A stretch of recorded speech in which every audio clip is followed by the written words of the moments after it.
오늘 우리 주신 하나님 말씀은 마태복음 7장 15절에서 29절 말씀까지입니다.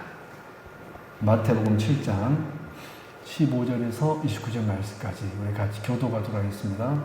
제가 먼저 읽겠습니다. 거짓 선지자들을 삼가라. 양의 옷을 입고 너희에게 나아오나 속에는 노략질을 하는 일이라.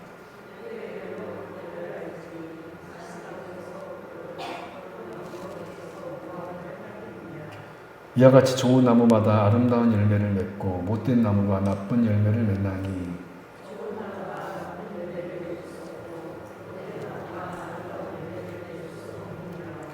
아름다운 열매를 맺지 아니하는 나무마다 찍혀 불에 던져지느니라. 나더러 주여 주여 하는 자마다 다 천국에 들어갈 것이 아니요 다만 하늘에 계신 내 아버지의 뜻대로 행하는 자라야 들어가리라.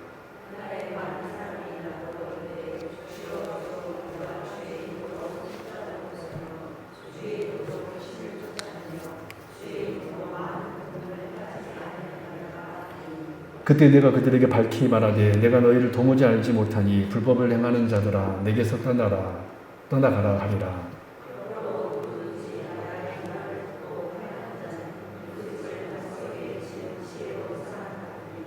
비가 내리고 창수가 나고 바람이 불어 그 집에 부딪히되 무너지지 아니하나니 이는 주추를 반석 위에 놓은 까닭이요.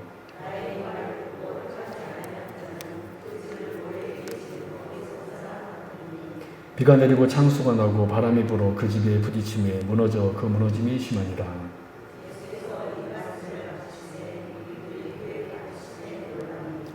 같이 읽겠습니다. 이는 그 가르치는 것이 권 있는 자와 같이 그들의 서기관들과 같이 아니함일러라. 아멘. 네, 우리가 복음서를 살펴보고 있는데 여러분들도 알다시피 제가 지금 예수님의 생애 순서대로 복음서를 살펴볼 때는 예수님의 생애 순서대로 지금 살펴보고 있는데 그 순서에 맞춰서 오늘은 마태복음 7장 말씀 우리 같이 나누도록 하겠습니다. 여러분 마태복음은 총 5개의 설교와 그에 이어지는 5개의 기사가 짝을 이루는 구조로 되어 있습니다. 왜 그러냐면 이 마태복음은 유대인들에게 전해준 서신서가 마태복음이었거든요. 그래서 마태복음이 유대인들은 모세오경을 좋아하잖아요. 그래서 마태는 의도적으로 예수님의 설교 5편의 설교를 이 마태복음에 실어 놓았습니다. 그리고 5편의 설교 다음에 바로 5개의 기적들로 이루어져 있어요. 왜 그랬다고요? 유대인들이 무엇을 중요시합니까? 모세오경을 중요시하니까 일부러 마태는 의도적으로 마태복음 보면 5편의 설교와 5개의 중요한 기사들로 이루어져 있다라는 거예요. 뭔 말인지 알겠죠? 이러한 구성은 마태복음 곳곳에 반복적으로 등장하는 구조를 통하여 우리가 알 수 있습니다. 오늘 본문인 산상보훈 마지막 절, 이 산상보훈은 예수님의 첫 번째 설교입니다. 이 산상보훈의 마지막 절 마태복음 7장 28절을 보면 이렇게 맞춰주고 있습니다. 예수님께서 이 말씀을 마치시네. 그런데 이 구절은요 마태복음 11장 1절에도 나와요. 읽어볼까요? 시작. 12제자에게 명하기를 마치시고, 즉 이 말은 예수님께서 두 번째 설교를 끝내신 거예요. 무슨 말씀하겠죠? 또 이 말씀이 어디에도 기록되어 있습니까? 13장 53절에도 기록되어 있습니다. 같이 읽어볼까요? 시작. 예수께서 이 모든 비유를 마친 후에 그렇습니다. 마태복음 13장에서 특별히 천국의 비유를 말씀하시고 이게 세 번째 설교입니다. 그리고 또 뭘까요? 마태복음 19장 1절입니다. 시작. 예수께서 이 말씀을 마치시고 예수님께서 네 번째 설교를 마치신 거예요. 마지막으로 마태복음 26장 1절 시작. 그래요. 우리가 이 말씀을 통하여서 마태복음은 몇 편의 설교로 이루어진 복음서입니까? 5편의 설교로 이루어진 복음서입니다. 그리고 여러분들이 마태복음 읽을 때 이 사실을 알고 있는 성도하고, 그렇죠? 그냥 하나도 모르고 그냥 있는 성도들은 다를까요? 같을까요? 완전히 달라지겠죠? 그래서 여러분들이 마태복음 읽을 때 이 5편의 설교가 이루어져 있다는 걸 아시고 여러분 읽어보십시오. 그러면 마태복음이 여러분 다르게 느껴질 것입니다. 다르게 읽혀질 것이고, 야, 이렇게 마태복음이 구성되어 있구나. 그렇습니다. 마태복음요, 전체가 5개의 설교 중심으로 구성되어 있는 복음서입니다. 이처럼 오늘 본문은 첫 번째 설교인 산상보훈의 마지막 부분으로서, 즉 예수님의 첫 번째 설교의 결론에 해당하는 부분이 오늘 우리가 방금 읽은 마태복음 7장 15절에서 29절에 있는 말씀입니다. 여러분, 산상보훈의 주제는 무엇이었냐면, 예수님의 첫 번째 설교, 이 산상보훈의 주제는 뭐냐면 천국 백성은 어떤 삶을 사는가 라는 주제였습니다. 그리고 주님께서는 이 모든 주제를 가지고 말씀을 마무리하시면서 했던 비유가 우리가 잘 아는 집을 짓는 자의 비유를 하셨습니다. 우리는 오늘 이 집을 짓는 자의 비유를 통하여서 참된 신자의 삶이 어떤 것인지를 우리가 깨닫게 될 수 있습니다. 예수님께서 이 마지막 비유를 통하여서 참된 신자, 참된 천국 백성은 어떤 사람인가에 대해서 강조하셨는데, 오늘은 이 시간 여러분들 오늘 말씀을 들으면서 예수님의 첫 번째 설교 이 결론을 통하여서 신자는 과연 어떤 사람인가, 그리고 우리는 어떤 신자가 되어야 하는지 오늘 말씀을 통하여서 깨닫는 저와 여러분 되기를 바랍니다. 첫 번째 주제입니다. 신자는 어떤 사람인가? 신자는 집을 짓는 사람들입니다. 신자는 어떤 사람이라고요? 집을 짓는 사람들입니다. 여러분, 이 첫 번째 주제, 먼저 소주제가 크게 몇 가지 주제가 있나요? 4가지 주제가 있죠. 신자는 집을 짓는 사람인데요. 그 소주제 첫 번째, 여러분, 온 세상이 하나님의 집입니다. 온 세상이, 이 우주 만물 온 세상이 하나님의 집입니다. 여러분, 창세기 3장 8절 볼까요? 시작. 그들이 그날 바람이 불 때 동산에 거니시는 여호와 하나님의 소리를 듣고,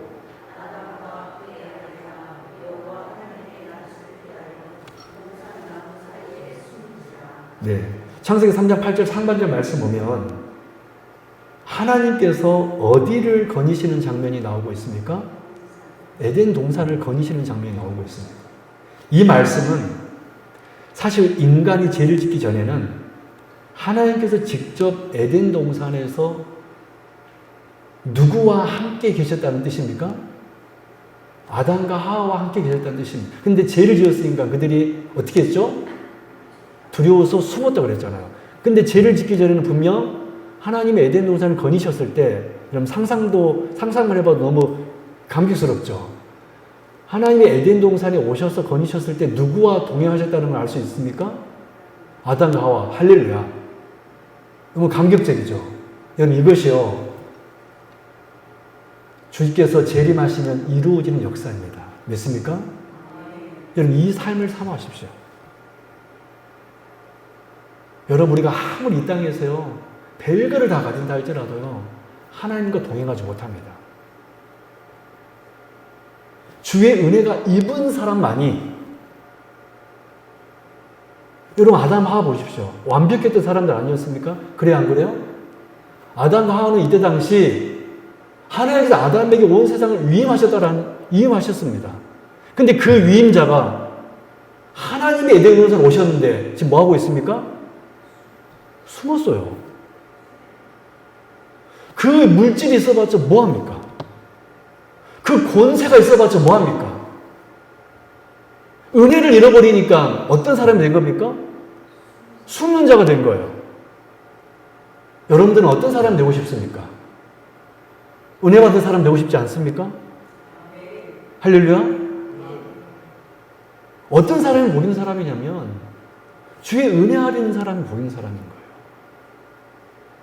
여러분, 이 창세기 3장 8절 말씀 보면 인간이 죄를 짓기 전에는 하나님께서 직접 에덴 동산에서 사람들과 함께 계셨다는 뜻입니다. 하나님께서는 에덴을 마치 정원처럼 돌보시며 그 안을 거니셨습니다. 그러므로 타락 이전에 온 세상은 하나님께서 친히 거하시는 하나님의 집이었던 셈입니다. 이사야서도 이를 분명하게 말씀하고 계셔요.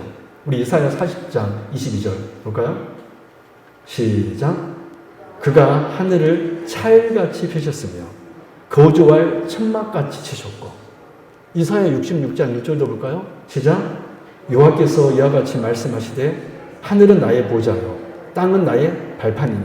이거 무슨 말씀입니까? 우리가 이사야 말씀 통하여서도 하나님께서는 하늘과 땅, 곧 온 세상을 자신의 뭐로 삼으셨다는 것을 알 수 있죠?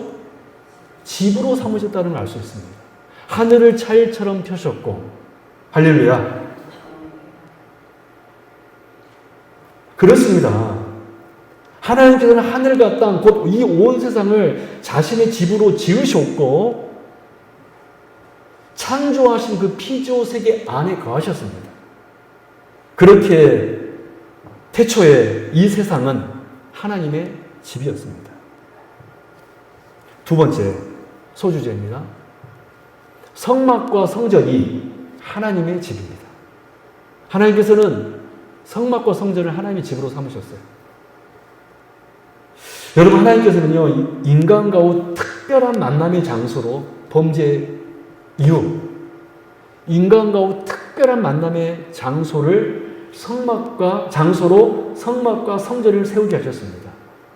여러분, 출애굽 이후 이스라엘 백성들이 하나님을 예비할 수 있도록 하나님은 성막을 짓게 하셨고, 또 나중에는 성전을 세우게 하셨습니다. 예루살렘 성전이었죠.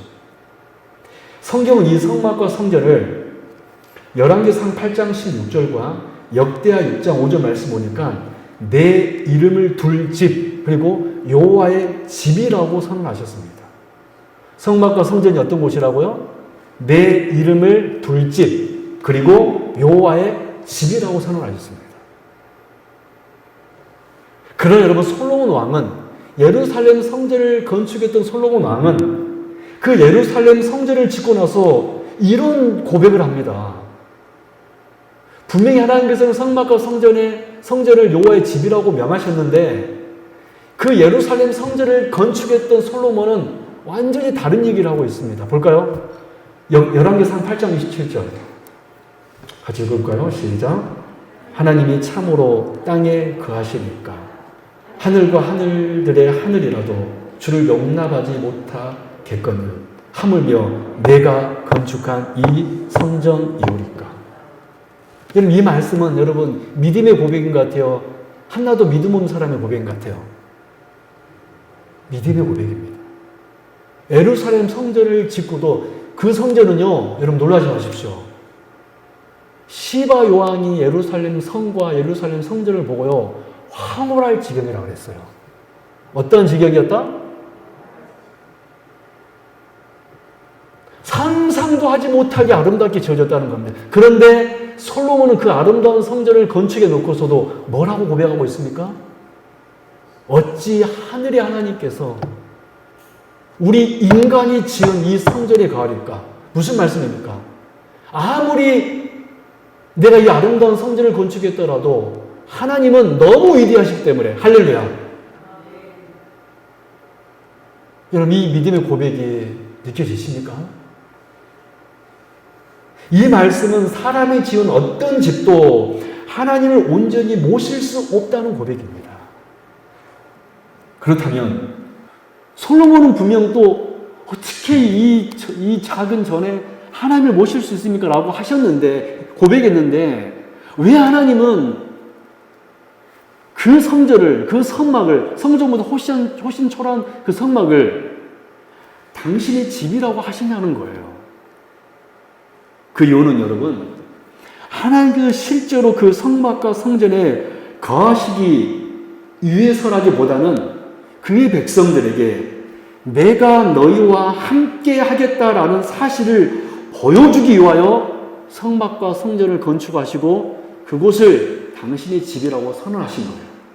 즉 성막과 성전은 하나님께서 집이 필요해서, 뭐가 필요해서? 집이 필요해서 건축하라는 것이 아니라 우리 인간들에게, 그의 백성들에게 내가 너희와 함께 하겠다라는 표시로 세우라고 하신 것이 뭐예요?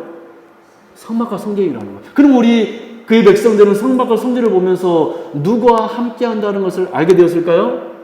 하나님이 함께 하심을 알았다라는 것입니다. 그러므로 성막과 성전은 사실 누구를 위한 집이었습니까? 하나님의 백성들을 위한 집이었습니다. 사실 솔로몬은 이 사실 너무 잘하고 있었던 거예요. 할렐루야. 이 점은 여러분 사무엘하 7장 말씀을 보면 더 분명해집니다. 여러분 사무엘하 7장 2절을 보면 다윗 임금이 예루살렘 성전을 건축하기 전이었죠. 이렇게 고백을 해요. 나는 백향목 궁에 살거늘 하나님의 궤는, 법궤는 휘장 성막 가운데 있도다. 다윗의 이 고백은 너무나 귀한 고백이었습니다. 하나님을 위하여서 집을 지어드리고 싶은 고백이었습니다. 그런데 이 다윗의 이 귀한 마음을 알고도 하나님을 위하여 성전을 짓겠다라고 했지만 이 말을 듣고 하나님이 뭐라고 여러분 반응한지 아세요? 여러분 사무엘하 7장 5절 6절 말씀 보십시오. 같이 읽겠습니다. 시작. 여호와께서 이와 같이 말씀하시되 네가 나를 위하여 내가 살 집을 건축하겠느냐? 내가 이스라엘 자손을 애굽에서 인도하여 내던 날부터 오늘까지 집에 살지 아니하고 장막과 성막 안에 다녔나니. 여러분 이 말씀 보니까 하나님인 집은 필요한 것 같아요? 안 필요한 것 같아요? 필요하지 않습니다. 이 말은 하나님께서 지금 다윗은 어떤 마음이 있었다고 그랬어요? 너무나 귀한 마음이었어요. 하나님의 집을 지어드리고 싶다라고 했는데 하나님은 반대 이야기하고 있죠. 필요하다, 필요하지 않다? 안 필요하다. 내가 언제 성전 지어달라고 그랬어? 그러면서 오히려 이렇게 덧붙여 말씀하십니다. 사무엘하 7장 8절 시작. 내가 너를 목장 곧 양을 따르는 데에서 데려다가 내 백성 이스라엘의 주권자로 삼고. 뭔 말입니까? 네가 왕된 것은 누구 때문이라는 거예요? 하나님 때문이라는 거예요. 또 볼까요? 사무엘하 7장 11절 시작. 여호와가 너를 위하여 집을 짓고. 사무엘하 7장 13절 시작. 그는 내 이름을 위하여 집을 건축할 것이요 나는 그의 나라 왕위를 영원히 견고하게 하리라. 사무엘하 7장 16절 시작. 내 집과 내 나라가 내 앞에서 영원히 보존되고 내 왕위가 영원히 견고하리라. 이게 무슨 말씀입니까? 하나님은 하나님의 집을 지어드리겠다고 하는 다윗의 말에 다윗아, 내가 네 마음은 충분히 안다. 그러나 네가 나를 위하여 집을 짓는 것이 아니라 우리 사람이 하나님을 위하여 어떤 일을 할 수 있는 것이 아니라 내가 너를 위하여 집을 지어주겠다라고 말씀하신 것입니다. 여러분 이해하시겠습니까? 여러분이 잘 봐보십시오. 여러분 우리 성도님들이 착각하는 게 하나가 있는데 내가 하나님 위하여 무엇을 할 수 있다고 착각을 해요. 그러니까 교만해집니다. 우리는 여러분 하나님께 무엇을 할 수 있는 존재가 아니에요. 우리가 뭐라고요? 그래 안 그래요? 여러분 솔로몬도 그 아름다운 성전을 건축했음에도 불구하고 뭐라고 고백했죠? 하나님 어찌 이런 성전에서 계실 수 있습니까? 이 말은요, 마음을 다하여 성전을 건축했지만 그 하나님이 너무 크시기 때문에 여러분 진짜 믿는 사람은요, 내가 하나님을 위해 어떤 일을 할 수 있다고 고백하지 못해요. 저는 우리 성도님들이 이런 믿음도 있기를 바랍니다. 우린 너무 잘난 체 하는 것 같아요. 우리가 찬양하면 하나님 기뻐하실 거야. 너무나 쉽게 얘기해요. 우리 오늘 예배 드리면 하나님이 기뻐하실 거야. 너무 쉽게 얘기합니다. 당연히 하나님이 기뻐하실 것입니다. 그러나 진짜 효자는요, 부모님께 무엇을 드릴 때 어떻게 고백합니까? 그걸로 만족합니까? 부모의 은혜를 갚을 수 없다라고 아버지 어머니 제가 이것밖에 드리는 거 용서해 주십시오. 이렇게 고백하지 않나요? 여러분, 진짜 우리가 하나님께 구원의 은혜를 받은 사람이라면, 여러분 구원을 받은 사람이 내가 하나님 앞에 이 조금 헌금한다고 하나님 앞에 생색낼 수 있습니까? 우리가? 하나님께서 우리 지옥을 가지 않도록 하셨는데 내가 이 조금 헌신했다고 하나님 앞에 생색낼 수 있냐 그 말이에요. 우리가 그런 교만이 어디 있습니까?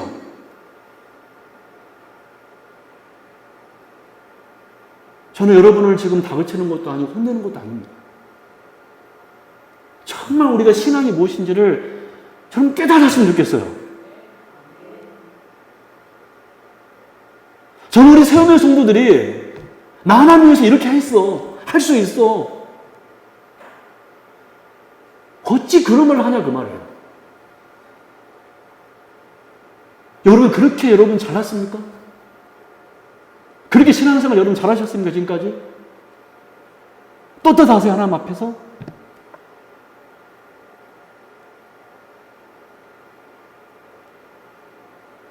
여러분 솔로몬의 고백을 들어보십시오. 어찌 이 성전에서 하나님이 계십니까? 효자의 고백 아닙니까? 여러분 생색내지 마세요. 지금 예배 좀 드렸다고, 뭐 좀 했다고 생색내지 말라고요. 우리 신앙은 그런 게 신앙이 아니에요. 여러분 우리는 너무 신앙생활 쉽게 생각하는 것 같아요.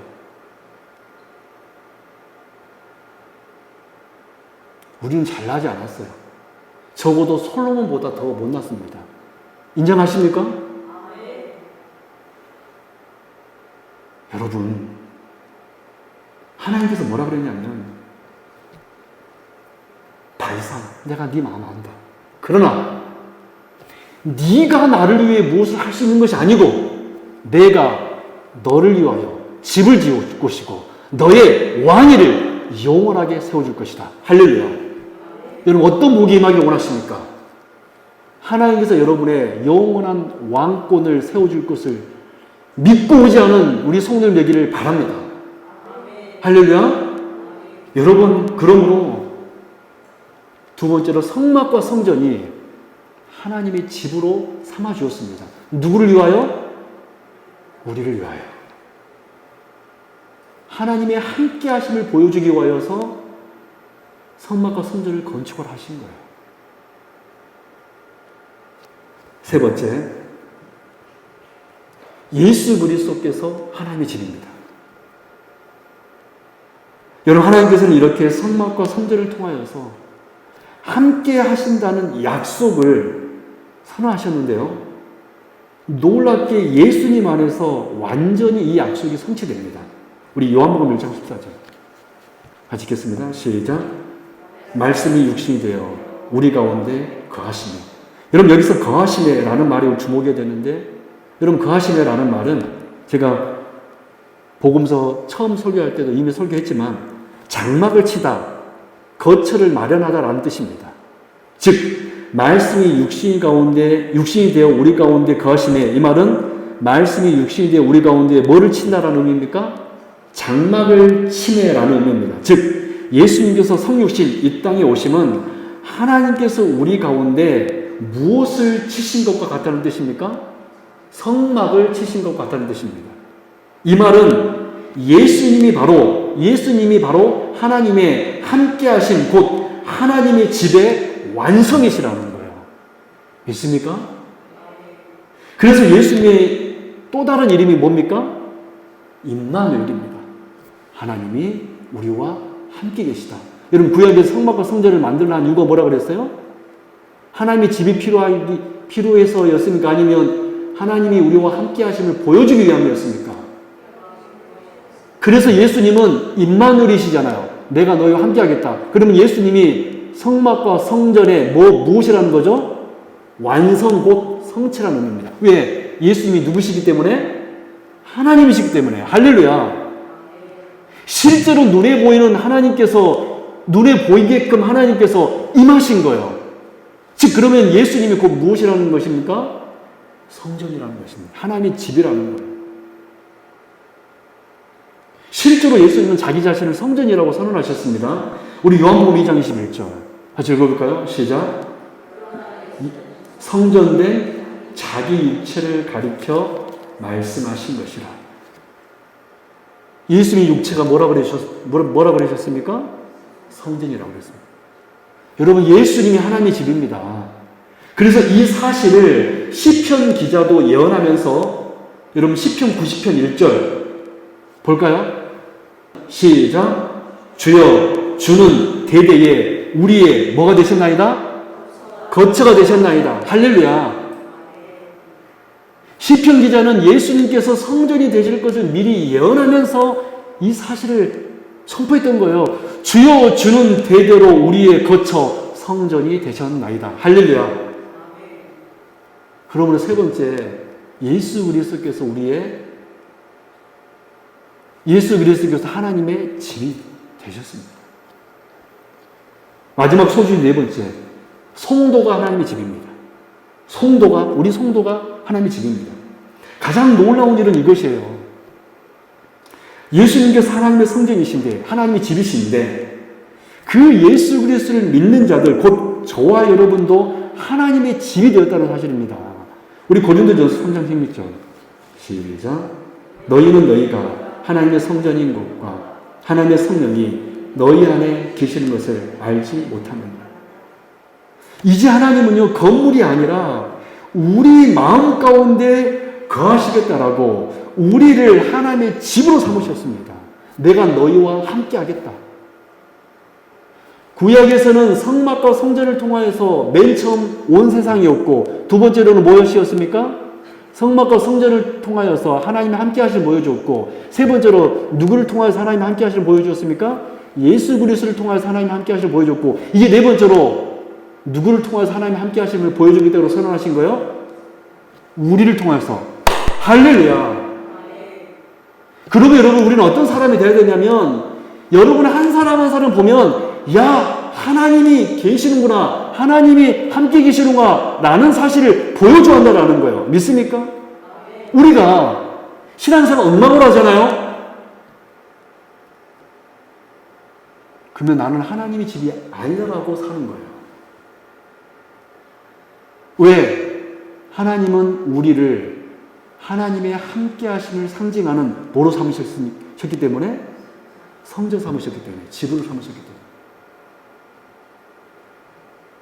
그런데 여러분, 이것은요, 우리 개개인만 해당하지 아니하고요, 오늘 이렇게 주 예수 그리스도를 믿는 우리 교회 위에도 해당합니다. 우리 에베소서 2장 21절 22절 시작. 주 안에서 성전이 되어가고 너희도 성령 안에서 하나님이 거하실 초소가 되기 위하여 함께 지어져 가느니라. 여러분, 우리 개인 한 사람 한 사람만이 성전이 아니라 더 나아가서 우리 성도 한 사람 한 사람이 서로 모여서 뭐가 된다 그랬어요? 성전 곧 하나님의 처소가 된다 그랬습니다. 집이 된다 그랬습니다. 사랑하는 여러분, 정말 놀라운 일이 우리에게 일어났습니다. 우리는 단지 하나님의 백성일 뿐만 아니라 고린도전서의 말씀대로 우리는 하나님의 집이 되었고, 또 에베소서의 말씀처럼 하나님의 집을 뭐하는 사람이 된 것입니까? 짓는 사람이 된 거예요. 할렐루야. 우리는 하나님의 집이면서 우리는 서로 연합하면 뭐가 된다는 겁니까? 어떤 사람인 겁니까? 하나님의 집을 짓는 사람. 여러분, 오늘 이 사실을 우리 잊지 맙시다. 우리는요, 하나님의 집이면서 우리는 이제 놀랍게도 하나님의 집을 건축하는 사람이 되었다라는 거예요. 오늘 이 사실이 우리가 첫 번째로 나눌 말씀입니다. 따라합니다. 신자는 하나님의 집을 짓는 자들입니다. 여러분이 어떤 사람인지 아셨습니까? 이것이 산상보훈을 마치면서 우리 주님께서 우리에게 선언하신 말씀이었습니다. 너희들은 집을 짓는 자들이다. 특별히 어떤 집을 짓는 자들이다? 하나님의 집을 짓는 자들이다. 여러분, 그러므로 우리가 하루하루 살아갈 때 어떤 삶을 살아야겠습니까?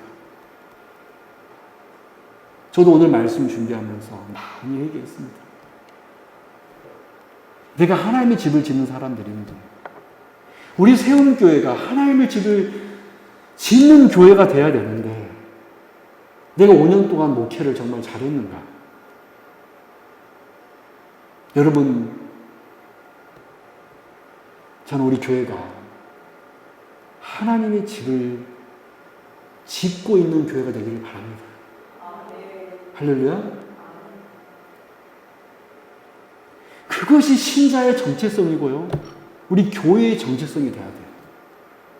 사람들이 교회를 단지 예배드리고 사역하고 헌신하는 정도로 생각해요. 여러분, 교회는 그 정도가 아닙니다. 교회는 어떤 곳이냐면요, 하나님의 집을 짓는 곳이에요. 믿습니까? 우리 성도 한 사람 한 사람은요, 하나님의 집을 짓는 사람들이에요. 얼마나 복된 성도들입니까? 저는 오늘 우리 성도님들, 나는 꼭 이 말씀으로 붙드시면서 나는 하나님의 집을 짓는 사람이다. 우리 교회는 하나님의 성전을 짓는 교회이다. 라고 고백하며 그렇게 사역하는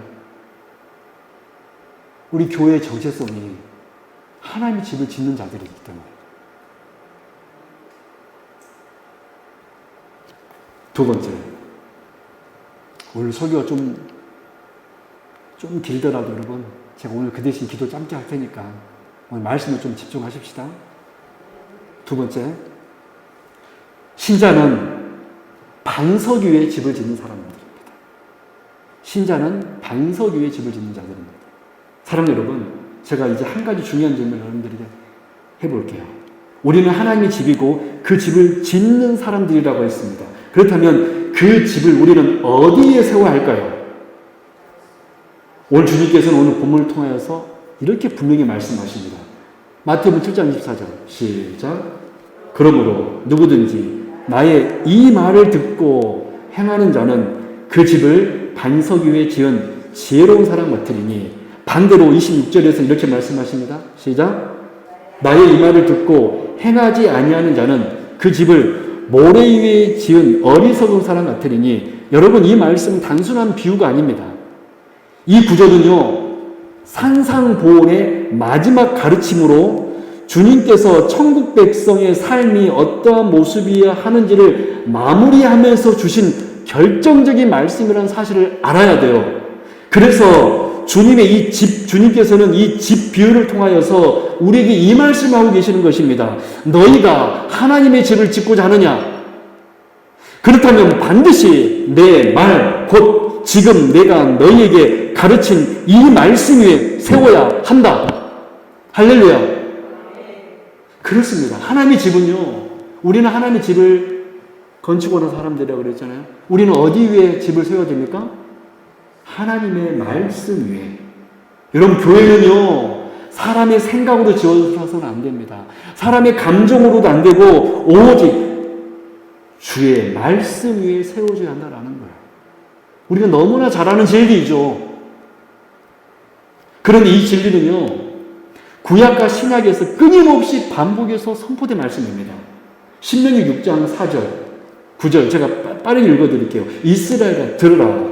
우리 하나님 여호와는 오직 유일한 여호와시니 너는 마음을 다하고 뜻을 다하여 힘을 다하여 네 하나님 여호와를 사랑하라. 오늘 내가 너에게 명하는 이 말씀을 어디에 새기고 너는 마음에 새기고 네 자녀에게 부지런히 가르치며 집에 앉았을 때든지 길을 갈 때든지 누워있을 때든지 일어날 때든지 이 말씀을 강론할 것이며 너는 또 그것을 내 손목에 매어 기호로 삼으며 내 미간에 붙여 표로 삼고 또 내 집 문서주와 바깥문에 기록할지라. 뭔 말입니까? 어디로 가든지 하나님의 말씀을 전하고 듣고 어디 가든지 보라는 거예요. 할렐루야. 왜? 말씀이 아닌 건 우리가 살 수 없기 때문에. 믿습니까? 그뿐입니까? 로마서 10장 17절. 그러므로 믿음은 들음에서 나며 들음은 그리스도의 말씀으로 말미암느니라.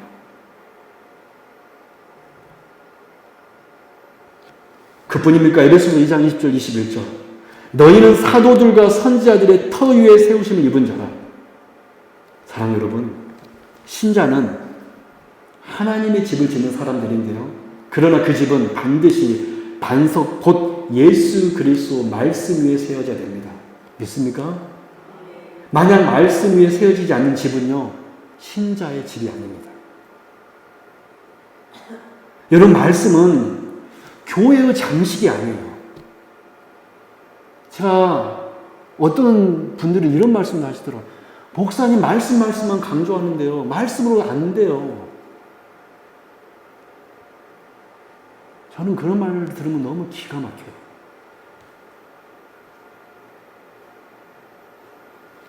주께서 분명히 나의 이 말을 듣고 행하는 자는 반석 위에 집을 지은 사람이고 행하지 않으면 모래 위에 집은 사람이라고 말했음에도 불구하고 주의 종들이 말씀을 강조하잖아요. 사랑 여러분, 말씀은 교회의 장식이 아닙니다. 교회의 기초인 줄로 믿습니다. 말씀이 없으면 교회는 무너져 버리는 거예요. 이 강단에서요, 하나님의 말씀이 없으면요, 이 교회는 바로 무너집니다. 여러분은 과연 지금 어디에다 집을 짓고 있습니까? 정말 우리는 내 삶의 기준을 하나님의 말씀 위에 건축하고 있습니까? 아니면 세상의 가치가 아니라 감정 위에 세우고 있습니까? 혹 말씀을 듣기만 하고 있지는 않습니까?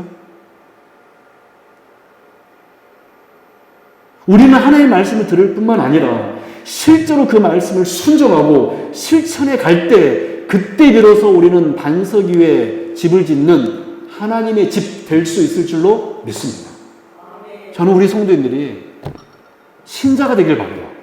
누가 신자냐면 말씀 곧 반석 위에 집을 짓는 사람들이 참 신자인 줄로 믿습니다. 마지막 세 번째로요. 거짓 신자는 모래 위에 집을 짓는 사람들입니다. 거짓 신자는 모래 위에 집을 짓는 사람들입니다. 우리 마태복음 7장 15절 같이 읽어볼까요? 마태복음 7장 15절 시작. 거짓 선지자들을 삼가라. 양의 옷을 입고 너희에게 나오나 속에는 노략질하는 일이라. 여러분, 왜 주님은 이 중요한 산상보훈의 마지막 부분에서 거짓 선지자들을 조심하라고 경고하셨을까요? 그 이유는요, 이들이 바로 하나님의 집을, 교회를 무너뜨리는 자들이기 때문에 그렇습니다. 하나님의 집이 주의 말씀 위에 세워진다면 이 거짓 선지자, 즉 거짓 신자들은 바로 그 말씀의 기초를 무너뜨리는 자들입니다. 이들은 외모상으로는요, 양의 옷을 입고 있어요. 양의 옷을 입고 교회 가운데 가만히 들어옵니다. 심지어요, 이들은요, 주의 이름을 사용해요. 우리 마태복음 7장 22절 같이 읽어볼까요? 시작. 주여, 주여, 우리가 주의 이름으로 선지자 노릇하며 귀신을 쫓아내며 많은 권능을 행하지 아니하였나이까. 여러분, 이 말을 지금 누가 하고 있습니까? 거짓 선지자들이라고 했어요. 주여, 주여, 우리가 주의 이름으로 뭔 노릇하며 선지자 노릇하며 귀신을 쫓아내며 엄청난 능력을 행하고 있죠? 많은 권능을 행하지 아니하였나이까. 여러분, 저 한번 봐보십시오. 여기서 우리는 중요한 사실 하나를 알아야 돼요. 거짓 선지자, 거짓 신자들도 주의 이름으로 말하고 주의 이름으로 사역한다는 사실입니다. 놀랍지 않습니까? 겉으로 보면 그들도 참된 일꾼처럼 보입니다. 그러나 주님은 그들에게 단호하게 이렇게 말씀하십니다. 마태복음 7장 23절 같이 읽어볼까요? 시작. 그때 내가 그들에게 밝히 말하되 내가 너희를 도무지 알지 못하니 불법을 행하는 자들아 내게서 떠나가라 하리라. 그들은 반석이 아닌 모래 위에 세우기 때문에 그렇습니다. 주님은 계속해서 24절과 26절에서 반복해서 나의 이말 위에 집을 세우라라고 하셨는데 이 자들은 어디에다 집을 세우고 있습니까? 선지자 노릇과 기적적인 능력과 놀라운 외적 활동을 나는 이런 놀라운 자다. 나는 귀신도 내쫓고 나는 능력에 가는 자다. 이것 위에 뭐를 세우고 있어요? 집을 세우고 있어요. 여러분 이거 뭐래요? 그들은 주의 이름으로 말하고 일한다고 그랬어요. 그건 예수님께서 뭐라고 그랬죠? 이 불법을 행하는 자들아. 무슨 말입니까? 우리가요, 신앙생활 똑바로 하지 않으면 우리는 어디에다 집을 짓고 있는 사람이 되는 것입니까? 모래 위에 집을 짓고 있는 거예요. 왜 우리의 신앙이 뜨겁지 않은지 아세요? 지금 모래 위에 집을 짓고 있기 때문에 그렇습니다. 그들은 선지자 노릇, 귀신 내쫓음. 우리는 그런 거 보면 와, 해요 안 해요? 이들의 결국은 무엇이냐면 마태복음 7장 27절 비가 내리고 창수가 나고 바람이 불어 그 집에 부딪히니 무너져 그 무너짐이 심하니라. 여러분 말씀 위에 세워지지 않는 집은요 반드시 무너집니다. 아무리 주의 이름으로 우리가 많은 일을 했다고 해도 또 주장해도 나는 주의 이름으로 이거 했어. 나는 주의 이름으로 이거 했어. 나는 주의 이름 지금까지 수십 년 동안 사역했어. 아무리 우리가 하나님 앞에 떠들고 외치고 주장한다라도 우리 주님이 만약 이 불법을 행하는 자들아 내게서 떠나라 명하시면 어떻게 하시겠습니까? 여러분 신앙생활요 대충 하면 안 됩니다. 예배 나오고 싶으면 나오고 무슨 사정이 있으면 빠지고 기분 안 좋으면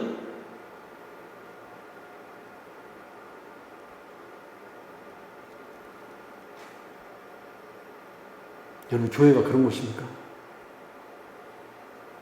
우리 신앙의 신자의 믿음이 고작 그 정도의 신앙생활을 해야 되겠습니까? 우리가 주 예수 그리스도의 이름으로 보혈의 피로 구원을 얻었는데 사랑 여러분 말씀이 교회의 기초다. 교회는 말씀에 세워져야 한다. 이것을 단순한 교리라고만 이해하지 마십시오. 여러분 말씀이 교회의 기초다라는 말은요 단순한 교리가 아니에요. 이것은 예수님께서 교회의 생명과 운명이 달려있는 문제로 말씀하신 것입니다. 말씀은요 선택적인 장식이 아니에요. 아무리 우리 교회가 뭐 멋지고 크고 뭐 화려해도 아마 이 지역에서 제일 새 건물이잖아요. 그래 안 그래요? 제일 멋있는 건물일 겁니다. 다 오래됐잖아요. 어떤 교회는 상가에 있고 아무리 화려해도 여러분 우리 교회가 만약에 말씀이 교회가 세워지지 않으면요 모래 위에 집은 교회가 된다는 사실입니다. 우리가 아무리 주의 이름으로 했다라고 주장할지라도 이 강단에 선포된 말씀이 무너져 내려버리고 사라져버린다면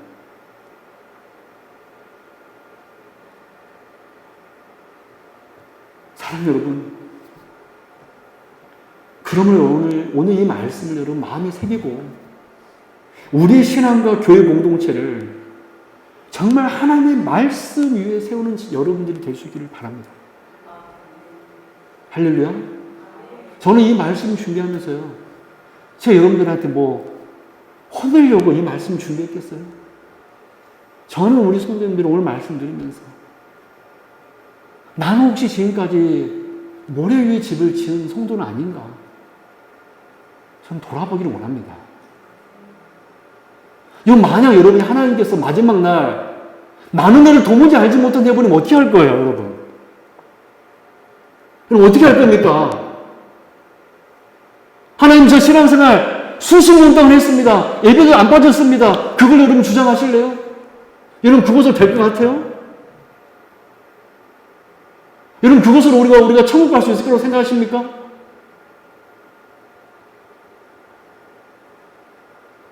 나 헌금 이렇게 했고, 나 이렇게 헌신했고, 여러분, 그것으로 우리가 하나님 나라 갈 수 있을 거라고 생각하세요? 사랑 여러분, 반석 위에 세우지 않으면 금방 무너져 버립니다. 말씀 읽도록 할게요. 오늘 우리는 산상모원의 최종 결론을 살펴봤습니다. 주님은 우리를 집을 짓는 자들로 부르셨습니다. 그런데 그 집은 이 세상에 잠시 머무는 장막이 아닙니다. 우리는 영원하신 하나님의 집을 짓는, 교회를 짓는 자들입니다. 그렇다면 하나님의 집 교회를 우리는 어디 위에 세워야 할까요? 주님은 분명하게 반석 위에 세우라고 그랬습니다. 내 말을 듣고 행하는 자라야 반석의 집을 세운 사람이라고 그랬습니다. 사랑 여러분, 반석 외에, 말씀 외에 그 어떤 것도 그럴듯하고 능력 있어 보여도 다 모래임을 기억할 수 있기를 바랍니다. 이런 말씀 위에 다른 모든 것들은요, 뭐다? 모래다. 말씀 위에 다른 모든 것들은 뭐라고요? 모래다. 내 열심도, 내 결심도 다 뭐다? 모래다. 오직 말씀 외에는 세워줄 수가 없습니다. 이 사실을 여러분 철저히 깨달으면서 어떤 시험과 환난과 마지막 심판의 홍수가 몰려온다 그래도 여기 계신 모든 주의 백성들은 무너지지 않는 그런 견고한 집 될 수 있는, 무너지지 않는 우리 세우게 될 수 있는 그런 귀한 은혜 있기를 주님 이름으로 축원합니다. 기도하겠습니다. 하나님 아버지 감사합니다. 오늘 하나님의 말씀을 태어나게 하시고 우리 성도들과 함께 우리가 하나님의 집을 짓는 자들임을 나누었습니다. 바라기는 우리 교회, 우리 성도님들 말씀의 반석 위에 집을 세울 수 있는, 그래서 무너지지 않는 주의 성도들 되게 하여 주옵소서. 예수 그리스도 이름으로 간절히 기도드렸나이다. 아멘.